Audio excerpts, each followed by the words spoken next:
మామా, భూమి లోపల నుండి తవ్వి తీసే క్రూడ్ ఆయిల్ చూడ్డానికి చాలా నల్లగా, మందంగా, స్టిక్కీగా ఉంటుంది. ఇది నిజానికి భూమి ఇచ్చిన ఒక గొప్ప సంపద.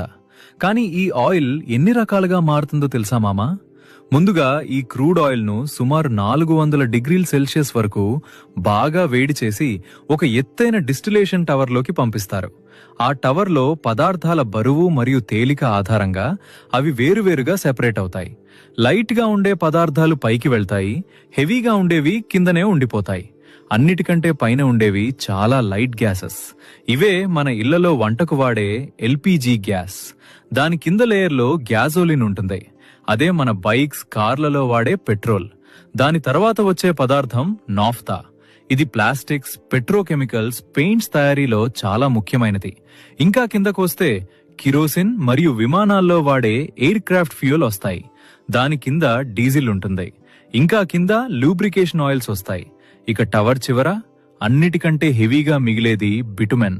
ఇదే మనం రోడ్లు వేసేటప్పుడు వాడే డాంబర్. అంటే మామా, మన రోడ్ల నుండి ఆకాశంలో ఎగిరే విమానాల ఫ్యూయల్ వరకు ఈ అన్నింటి వెనుక భూమి లోపల దాగి ఉన్న క్రూడ్ ఆయిల్ అనే పెద్ద ఖజానా ఉంది అని చెప్పొచ్చు.